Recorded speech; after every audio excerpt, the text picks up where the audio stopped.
கள்ளக்குறிச்சி மாதிரி ஒரு இடத்துல என்ன அது ஒன்றும் பாதுகாப்பு இல்லையா, கண்காணிப்பு இல்லையா? இது ரொம்ப என்ன கேட்டீங்கன்னா ரொம்ப மேட்டர், ரொம்ப சீரியஸ் மேட்டரு.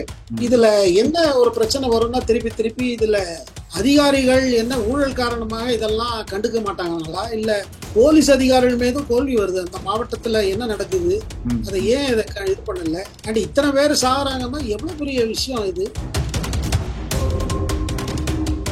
இல்ல அதுல இருந்து பணத்தை வாங்கிட்டு இதை பார்க்காம விட்டுறாங்களா, கண்காணிப்பு இல்லாம விட்டுறாங்களா, பணம் கிடைக்குது. இதுல நீங்க என்ன கேட்டீங்கன்னா மாவட்ட அளவுல மாவட்ட செயலாளர், மாவட்ட சூப்பரண்ட், எஸ்பி, அந்தந்த போலீஸ் அதிகாரிகள் செய்ய வேண்டிய ஒரு பொறுப்பு இது. இதுல கட்டாயமாக முதல்வர் ஸ்டாலின் அவர்கள் இதுல யாரோட பொறுப்பு? அமைச்சர் லெவல்ல இது பொறுப்பு வருது இல்ல. ஆனா இதுவரையில் இந்த மாதிரி ஒரு பெரிய டிராஜடிக்கு பிறகு எந்த அமைச்சருக்கும் பதவி விட்டது கிடையாது. பட் நான் என்ன சொல்றேன், அமைச்சர்கள் தொடர்ற அளவுக்கு அவங்க ராஜினாமா,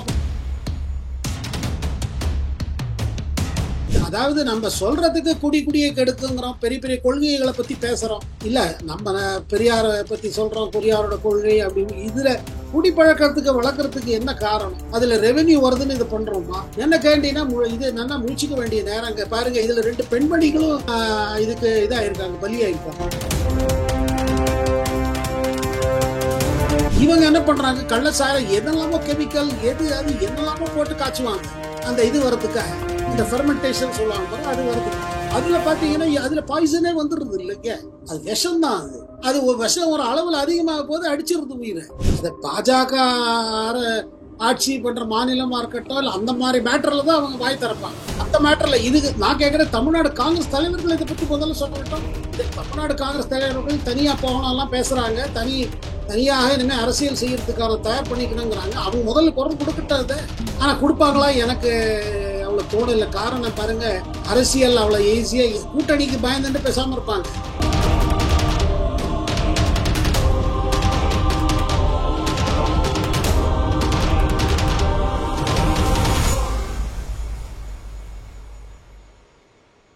ரியல் ஒன் நேயர்களுக்கு வணக்கம். இன்றைய சிறப்பு நேர்காணலில் நம்முடன் இணைந்திருப்பவர் டெல்லியில இருந்து திரு சேகர் ஐயர் அவர்கள். வணக்கம் சார். வணக்கம் ராபின். வணக்கம்.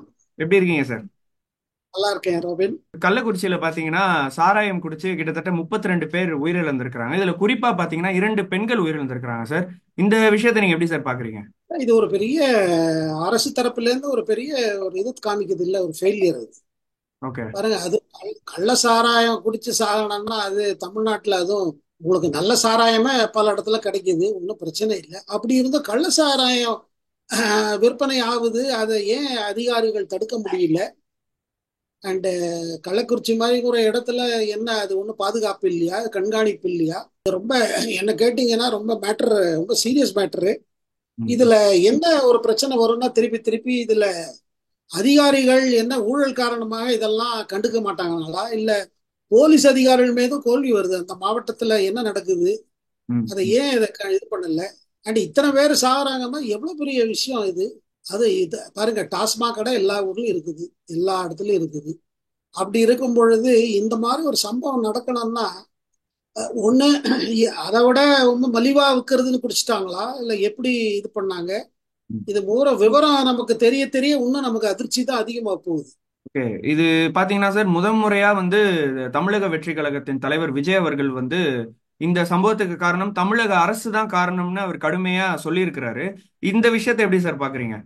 அவரு ஆக்டர் விஜய் தொடர்ந்து இதை சொல்லிட்டு இருக்காரு. அதாவது போதைப்பொருள், இந்த கள்ளு, அப்புறம் இந்த குடிப்பழக்கம், இதை பாருங்க. இப்போ அதாவது குடியை கெடுக்கும்லாம் இப்ப சினிமாலெல்லாம் காமிப்பாங்க, அந்த சீன்லாம் வரும்பொழுது. ஆனா அதுக்கு பிறகு என்ன நடவடிக்கை எடுக்கிறாங்க? இப்ப டாஸ்மாக் விற்பனை எவ்வளவு அதிகமாயிடுச்சு பாருங்க. குடிப்பழக்கத்தினால ஹெல்த் எஃபெக்ட் ஆகி பல பேர் ஹாஸ்பிட்டல்ல கிடக்குறாங்க. இதை தவிர்த்து இந்த மாதிரி கள்ள சாராயமும் குடிச்சு இதாகிறாங்கன்னா இதுல உயிரை போயிடுது. என்ன கெமிக்கல் கலந்து காய்ச்சறாங்க இதெல்லாம் பாருங்க. இது ஆனா ஒண்ணுங்க, இவ்வளவு காய்ச்சறாங்க, இவ்வளவு விற்பனை ஆகுதுன்னா எங்கேயோ ஒரு இடத்துல ஒரு கண்காணிப்பு குறைவு காமிக்குது. இது அரசு தரப்புல இருந்து சரி அந்த குடும்பத்துக்கு எல்லாம் ஏதோ பணம் கொடுத்துருவாங்க, காம்பன்சேஷன் அப்படி இப்படின்னு முடிச்சிருவாங்க. ஆனா பட் இது மேட்டர் பாத்தீங்கன்னா ரொம்ப சீரியஸ் மேட்டர். இதை தவிர்த்து நான் என்ன சொல்ல வரேன்னா பாருங்க, இப்போ நேரம் வந்துருச்சு, தமிழ்நாடு அரசு ஒரு பெரிய நடவடிக்கை எடுக்கணும். அது கள்ளச்சாராயமா இருக்கட்டும், இல்ல குடிப்பழக்கமா, அதாவது போதைப் பொருள் விற்பனையா இருக்கட்டும், இதுல பல விஷயத்துல பாருங்க தமிழ்நாட்டுல இது ஒரு பெரிய பிரச்சனையா ஆயிட்டே போகுது. ம். அது நம்ம சின்ன இளைஞர்கள்லாம் மாட்டிக்கிறாங்க. இப்ப ஆமா. போதைப் பொருள் விற்பனை இப்ப கம்மி இல்லை, அதுவும் ரொம்ப சீரியஸா இருக்குது. சோ இது மேலேயும் நடவடிக்கை எடுக்கலைன்னா பாருங்க, இது நிஜமா இது ஒரு மேட்டர், அரசியல் மேட்டர் ஆயிடும். இது நீங்க யாரும் தடுக்க முடியாது. இது பாத்தீங்கன்னா சார், அதே மாதிரி சாவு எண்ணிக்கை வந்து இன்னும் அதிகரிக்கும்னு சொல்லப்படுறாங்க சார். இதனால வந்து திமுக ஆட்சிக்கு ஏதாவது பாதிப்பு ஏற்படையுமா? நீங்க திமுக ஆட்சிக்கு மேல ஒரு கேள்வி வரும் இல்லைங்க, என்ன நீங்க பண்றீங்க, இதுல ஏன் நடவடிக்கை எடுக்கலன்னு. இப்ப அதிகாரிகள் மேல கேள்வி வரும்பொழுது கட்டாயமாக அரசு மீது கேள்வி வருது இல்ல, இது என்ன நீங்க இதை ஏன் இது பண்றது இல்ல, இதுக்கு ஏன் நடவடிக்கை எடுக்கலன்னு வரும். ம். அதாவது இது இது மாதிரி எவ்வளவு இடத்துல கள்ள சாராயம் விற்பனை ஆயிட்டு இருக்கு. ம். ம். அதுக்கு விற்பனைக்கு காரணம் என்ன, அதுல ஊழல் இருக்குதா, இதுல அதுல இருந்து பணத்தை வாங்கிட்டு இதை பார்க்காம விட்டுறாங்களா, கண்காணிப்பு இல்லாம விட்டுறாங்களா, பணம் கிடைக்குதுன்னு எல்லா இடத்துலயும் துட்டு கொடுத்து இந்த மாதிரி ஒரு இது ஏன் நடக்குது. ம். ம். பாருங்க, சாவு ஏற்பட்ட உடனே தான் இந்த மேட்டர் சீரியஸா தெரியுது. ஆமா, ஆமா, அங்க நிஜம். ஹாஸ்பிட்டல் இவ்வளவு பேர் போயிட்டு அதுக்கப்புறம் தான் அரசுக்கே தெரிய வருது. ம். மேலிடத்துக்கு அதுக்கு பிறகுதான் தகவல் வருது. ஆனா அதுக்கு முன்கூடியே இது எச்சரிக்கை தேவை. இதுல ம். நீங்க என்ன கேட்டீங்கன்னா, மாவட்ட அளவுல ம். மாவட்ட செயலாளர், மாவட்ட சூப்பரண்ட், எஸ்பி, அந்தந்த போலீஸ் அதிகாரிகள் செய்ய வேண்டிய ஒரு பொறுப்பு இது. ம். ம். இதுல இதுல கட்டாயமாக முதல்வர் ஸ்டாலின் அவர்கள் இதுல பெரிய நடவடிக்கை எடுக்கணும். அது மாதிரி நடவடிக்கை, இது மாதிரி இன்னும் 2 3 சம்பவம் வந்ததுன்னா அப்புறம் கட்டாயமா அரசுக்கு பெரிய ஒரு பாதிப்பு ஏற்படும். அதே மாதிரி இந்த கள்ளச்சார விவகாரத்திற்கு பொறுப்பேற்று பாத்தீங்கன்னா இந்த அமைச்சர் வந்து செஞ்சி மஸ்தானா இருக்கட்டும், அதே மாதிரி முத்துசாமி அமைச்சர்லாம் பதவியில இருந்து நீக்க வேண்டும் அப்படின்னு சொல்லியிருக்கிறாங்க. இந்த விஷயத்தை எப்படி சார் பாக்குறீங்க நீங்க? இல்லைங்க, இப்போ என்னன்னா இந்த மாதிரி சம்பவம் வந்ததுன்னா எதிர்க்கட்சிகள் இந்த மாதிரி ஒரு இதை வைப்பாங்க, கோரிக்கையை ம். வைப்பாங்க. ம். யாராவது ஒருத்தர் ரெஸ்பான்சிபிலிட்டி இது வாங்கிக்கணும்ல, யாரோட பொறுப்பு இது. அமைச்சர் லெவல்ல இது பொறுப்பு வருது இல்ல. ஆமா. ஆனா ஆமா. இதுவரை இந்த மாதிரி ஒரு இந்த மாதிரி ஒரு பெரிய டிராஜடிக்கு பிறகு எந்த அமைச்சர்களும் பதவி விட்டது கிடையாது. ஓகே. பட் நான் என்ன சொல்றேன், அமைச்சர்கள் தொடர்றாலோ அவங்க ராஜினாமா பண்றாங்களோ அது வேற விஷயங்க. ஆனா கட்டாயமாக உடனடியாக தமிழ்நாடு முழுவதும் இந்த மாதிரி மேட்டர்ல ஒரு பெரிய நடவடிக்கை நடத்த வேண்டும். ம். ஒரு அங்கங்க சோதனை எல்லாம் போட்டு எங்க நடக்குது, எங்க காய்ச்சறாங்க, காய்ச்சறவங்க யாரு, அந்த காய்ச்சறவங்களுக்கு அவங்க பின்னாடி யார் இருக்காங்க. இதெல்லாம் பாத்தீங்கன்னா பெரிய பெரிய கேங்ஸ் தான் ஆபரேட் பண்றாங்க. இதெல்லாம் தைரியமாக போலீஸ் நம்மள ஒண்ணும் செய்ய மாட்டாங்க, ம். காவல்துறை நம்ம மீது அந்த மாதிரி தைரியத்துல தான் இது நடக்குது. ஏன்னா இது பாருங்க, காய்ச்சறது ஒரு இடத்துல, ம். விற்பனை ஆகுது ஒரு இடத்துல, அப்புறம் அது தமிழ்நாடு முழுவதும் அதை எடுத்துட்டு போறாங்க. ம். அதனால இதுல பெரிய நடவடிக்கை தேவைங்கிறது இது இந்த சம்பவம் சுட்டி காட்டுது. அதே மாதிரி அதான் சார், இதே இந்த கள்ளச்சார விவகாரத்தை குறித்து பாத்தீங்கன்னா ஆஹ், திமுக கூட்டணி கட்சிகள்லாம் இருக்கிறாங்களே அவங்க எல்லாம் ரொம்ப மௌனமாக இருக்கிறாங்க. அதுக்கு என்ன காரணம் சார்? இல்லைங்க, அவங்க எதை அரசை பத்தி எந்த மேட்டர் இந்த மாதிரி வந்தாலும் திறந்து பேச மாட்டேங்கிறாங்க. ஏன்னா இதுல எல்லாரும் குரல் கொடுக்க வேண்டியது, கட்சின்னு பார்க்க கூடாது. ஆளுங்கட்சி எதிர்க்கட்சி எல்லாரும் சேர்ந்து இதுல ஒரு குரல்ல இதை இது மேல தமிழ்நாட்டுல இந்த மாதிரி சம்பவம் நடக்கிறது ரொம்ப இது. ஆனா அது சொல்லலாம், நீங்க எல்லா மத்த மாநிலத்துல இந்த மாதிரி நடுவில் நடக்குது, நடக்குது, அவசியம் நடக்குது. ஆனா தமிழ்நாடை பொறுத்து மட்டும் நமக்கு நம்ம கவலை தமிழ்நாடு பற்றி. தமிழ்நாட்டுல இது மேல நடவடிக்கை கட்டாயம் நடக்கணும். அப்படி இல்லைன்னா பாருங்க, மக்கள் போராட்டம் ஆரம்பிச்சிருவாங்க. இப்ப பாருங்க, ஆல்ரெடி நான் தான் திருப்பி திருப்பி சொல்றேங்க, தமிழ்நாட்டுல குடிப்பழக்கம் அதிகமாயிடுச்சு. அதுக்கு காரணம் டாஸ்மா. டாஸ்மா எல்லா இடத்துலயும் திறந்திருக்காங்க, அவங்க ப்ராஃபிட் ஏறிட்டே போகுது. டாஸ்மா ப்ராஃபிட் ஏறிது போகுது, ஆனா டாஸ்மால வேலை செய்யறவங்க கூட இதுக்கு அடிமையாயிட்டாங்க. டாஸ்மா எம்ப்ளாயிஸ்க்குள்ளேயே இது ஒரு பெரிய பிரச்சனையா இருக்குது. அவங்க சுகாதார பிரச்சனையாகவும் இருக்குது, அவங்க ஃபேமிலி இல்லாம ரொம்ப, ஏன்னா அவங்க ஓசியா கிடைக்கிறதுன்னு எல்லாத்தையும் டேமேஜ் பாட்டில்ஸ் எல்லாம் கூட அவங்க கன்சியூம் பண்ணிடுறாங்க. இது ஆமா. ரொம்ப திறந்து இப்ப இல்லைங்க, ஒரு 10 வருடமா நடக்கிற விஷயம் இது. அது ஒரு பக்கம். இன்னொரு பக்கம், அதாவது நம்ம சொல்றதுக்கு குடியை கெடுக்குங்கிறோம், பெரிய பெரிய கொள்கைகளை பத்தி பேசுறோம் இல்ல, நம்ம பெரியார பத்தி சொல்றோம், பெரியாரோட கொள்கை அப்படின்னு. இதுல குடிப்பழக்கத்துக்கு வளர்க்கறதுக்கு என்ன காரணம், அதுல ரெவென்யூ வருதுன்னு இது பண்றோமா என்ன கேட்டீங்கன்னா, இது நல்லா முடிச்சுக்க வேண்டிய நேரங்க. பாருங்க, இதுல 2 பெண்மணிகளும் இதுக்கு இதாயிருக்காங்க, பலியாயிருக்காங்க. ஆமா. அப்ப பெண்மணிகளும் இந்த மாதிரி சாராயத்தை இப்ப சாப்பிட ஆரம்பிச்சிருக்காங்க. ம். முன்னெல்லாம் ஆண்கள் தான் அதிகமா இருப்பாங்க, இப்ப என்னன்னா பெண்களும் வராங்க. ம். ம். எந்த ஆண்கள் தான் குடிக்கணுமா, நம்மளும் ஏன் குடிக்க கூடாது. இங்க பாருங்க, ஆமா. படிச்சவங்க நகரப்புறத்துல எல்லாம் ஒரு சாபிஸ்டிகேஷனுக்காக ஒரு தன்னை லிபரேட்டட் நினைச்சிட்டு பல பேர் மது அருந்துறாங்க. ஓகே. இத நம்ம கல்லூரி மாணவிகள் இவங்கெல்லாம் கூட இது கிட்ட வந்துட்டாங்க. பட் ஏழை மக்கள், பெரும் ஏழை மக்கள் அவங்க என்ன செய்வாங்க? சாப்பிட கூடது காசு இல்லாத போது ஒரு சாராயம் பாக்கெட் வாங்கி ஏத்திடுறாங்க. இது தவறுங்க. இதுல இதை நம்ம அரசியலா பார்க்க கூடாது. இதை எதிர்கட்சி இல்ல டிஎம்கே பாதிக்குமா பாதிக்காதா இல்ல அடுத்த அந்த மாதிரி நான் போக விரும்பல இதுல மேட்டர்ல. காரணம் என்னன்னா, இது எந்த கட்சிக்கு பாதிக்கும் பாதிக்காது இல்ல, இது நம்ம சமூகத்தை பாதிக்குது. எத்தனை பேர் உயிரை இழந்துட்டாங்க பாருங்க. ஆமா. இந்த காட்சி பணம் பண்றவங்க இருக்கிறாங்க, அவங்களுக்கு அரசியல் தொடர்பு இல்லாம இருக்கவே இருக்காது. அரசியல் பேக்கிங்ல தான் இதெல்லாம் தைரியமா பண்றாங்க. அப்புறம் இத பத்தி பாருங்க, மீடியா தரப்புல இருந்தும் இத பத்தி நிறைய சொல்லணுங்க. பாருங்க, சாராயம் நம்ம டாஸ்மா யூனிட்ஸ்ல, டாஸ்மா எங்கேருந்து இது பண்றாங்களோ அங்க இப்ப செய்யற அதை எப்படி காய்ச்சறாங்க அது வேற விதங்க.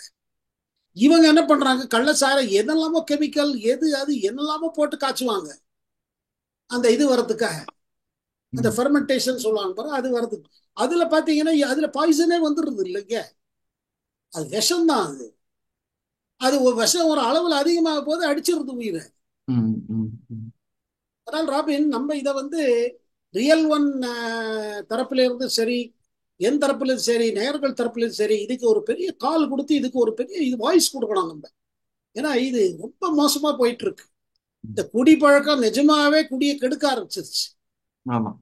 அதுல பாருங்க, அது பரம ஏழைகள் டாஸ்மாக்ல போய் போய் அங்க போய் அந்த டாஸ்மாக் இதுல இருந்து கூட வாங்க முடியும், இதுல இல்ல அவங்க. அதனாலதான் இதெல்லாம் இது ரொம்ப மலிவா இருக்கும். இது அவங்க 10 ரூபாய்க்கு வித்தாங்கன்னா இவங்க 5 ரூபாய்க்கு விற்பாங்க, இன்னும் கூட கம்மியா விற்பாங்க. சரி, இதெல்லாம் பாருங்க, இத உடனடியா நடவடிக்கை எடுக்க வேண்டும். அண்ட் இதுல அரசியல் பார்க்க கூடாது. என்ன கேட்டீங்கன்னா, சினிமா துறையில இருக்கிற அவ்வளவு பெரிய நடிகர்கள் நட்சத்திரங்கள்லாம் இதுக்கு குரல் கொடுக்கணும். ஏன்னா பாருங்க, அவங்களோட பழக்க வழக்கங்களை பத்தியே மீடியா எல்லாம் வந்துட்டு இருக்கு. பார்ட்டி நடக்குது, ரேப் பார்ட்டி, அந்த பார்ட்டி. இங்க பாருங்க, சொசைட்டில உங்களை இளைஞர்கள் உங்களை ஒரு ரோல் மாடல்ல பாக்குறாங்க. வாழ்க்கையை நீங்க சரியா நடத்தலீங்கன்னா நீங்க என்ன ரோல் மாடல் பண்ணுவீங்க? ஆக்டர் விஜய் முன் வந்தது, நான் அவரை கங்க்ராச்சுலேட் பண்றேன். ஏன்னா பாருங்க, இந்த மாதிரி அட்லீஸ்ட் அவர் இதை பலமுறை சொல்லிட்டு வர்றாரு, இளைஞர்களுக்கு இந்த மாதிரி பிரச்சனை எல்லாம் இருக்குது. ஸோ இப்படி இருக்கும் பொழுது ஆக்டர் விஜய் செய்த செயலை எல்லா நட்சத்திரங்களும், சூப்பர் ஸ்டாரா இருக்கட்டும், சேலஞ்ச் ஸ்டாரா இருக்கட்டும், யாரா இருந்தாலும் இதுக்கு உடனே குரல் கொடுத்து இது ஒரு ஆப்பர்ச்சுனிட்டியா எடுத்து ஒரு மூவ்மெண்ட் துவங்க வேண்டும். அதுல கல்லூரிகள், ஸ்கூல், காலேஜஸ் எல்லாரும் இந்த கேம்பெயின்ல ஒரு அவேர்னஸ் கொண்டு வரும். தமிழ்நாட்டுல அதிகரிச்சு வரும் இந்த போதை கலாச்சாரம் இருக்குல்ல சார், இது இந்த மோடி அரசு எப்படி அணுகும் சார்? அவருடைய அடுத்த ஸ்டெப் என்னவா இருக்கும் இதை குறித்து? இல்லைங்க, ஆல்ரெடி அந்த இது பாருங்க, கள்ளசாராய மேட்டர் மாநில அரசோட பொறுப்புங்க. இதுல ஒண்ணும் மோடி அரசுக்கு ஒன்றும் இது கிடையாது. ஆனா நம்ம அதுல ஒண்ணு மேட்டர், பிரதமர் பலமுறை சொல்லிட்டாரு, தமிழ்நாட்டுல இந்த சிந்தட்டிக் ட்ரக்ஸ் எல்லாம் விற்பனை, அதோட கடத்தல், அதோட தயாரிப்பு இல்ல. தமிழ்நாட்டுல பாருங்க, அந்த ஜாஃபர் சாதிக்கு மேட்டர்ல உங்களுக்கு எல்லாம் தெரியும் எப்படி அது அது எவ்வளவு ஒரு பரபரப்பு ஏற்பட்டுது. அதுல அரசியல் தொடர்பு, அதுல அரசியல் பின்னணி எல்லாம் பல விஷயங்கள் வெளில வந்துருச்சு. அந்த மாதிரி மேட்டர் ஒன்று இப்ப பாருங்க, நம்ம நேஷனல் கண்ட்ரோல் நார்கோட்டிக் பீரோ மத்த இதெல்லாம் இது எங்கேயோ ஒரு இடத்துல பாருங்க, அந்த சிந்தட்டிக் ட்ரக்ஸா இருக்கட்டும் இல்ல இந்த மாதிரி கள்ளச்சாராயம் இருக்கட்டும், பொறுப்புல இருக்கிற அதிகாரிகள் மேல ஒரு கேள்விக்குறி வருது. அது போலீஸ் அதிகாரியா இருக்கட்டும் இல்ல நம்ம எக்ஸைஸ் டிபார்ட்மெண்ட் ஆளா இருக்கட்டும்ங்க, அவங்க எல்லாரும் இது மேல ஒரு நடவடிக்கை எடுக்கணும். பாருங்க, துட்டு நிறைய வருதுன்னு சொல்லி அதுல அரசியல் சப்போர்ட் இருக்கலாம், அதாவது வேற லெவல்ல இருக்கலாம். ஆனா அதை பத்தி இருந்தும் அவங்க செய்ய வேண்டிய கடமையை அவங்க செய்யணும். தமிழ்நாடோட எதிர்காலம் இருக்குங்க. இந்த மாதிரி சம்பவம் தொடர்ந்து நடந்துட்டே இருந்தது. அதை தவிர்த்து பிறகு ட்ரக் விஷயம் எல்லாம் உடனே தெரியாது.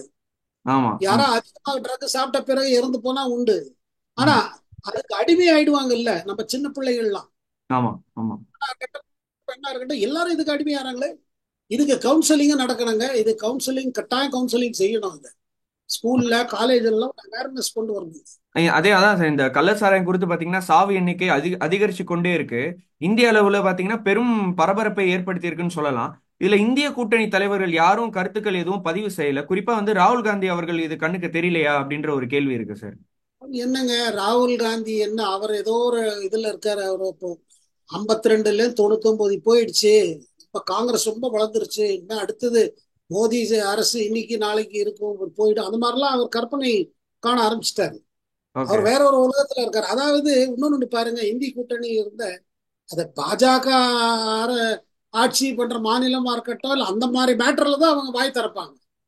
ம் ம் ம் மத்த மேட்டர்ல இது நான் கேட்கிறேன், தமிழ்நாடு காங்கிரஸ் தலைவர்கள் இதை பத்தி முதல்ல சொல்லட்டும். ம் ம் இதை தமிழ்நாடு காங்கிரஸ் தலைவர்கள் தனியா போகணும் எல்லாம் பேசுறாங்க. தனியாக இனிமே அரசியல் செய்யறதுக்கான தயார் பண்ணிக்கணுங்கிறாங்க. அவங்க முதல்ல குரல் கொடுக்கட்டது. ம் ஆனா கொடுப்பாங்களா? எனக்கு அவ்வளவு தோணல. காரணம் பாருங்க, அரசியல் அவ்வளவு ஈஸியா கூட்டணிக்கு பயந்துட்டு பேசாம இருப்பாங்க. இது ஒன்றும் கமெண்ட் பண்ண மாட்டேன். ராகுல் காந்தி சரி, பிரியங்கா காந்தி சரி, அகில இந்திய லெவல்ல மோதிய குற்றச்சாட்டு, மோதி மேல குற்றச்சாட்டு வைக்கிற மேட்டரா தான் எடுத்துப்பாங்க. ம் ம் மத்த மேட்டர் மேல அவங்க ஜாஸ்தி கண்டுக்கிறது கிடையாது. ஓகே. மிக்க நன்றி சார். ரொம்ப நிறைய விஷயம் சுவாரஸ்யமா சொல்லியிருந்தீங்க. அதனால ரியல் ஒன் சார்பாக மிக்க நன்றி சார். நன்றி ராபின்.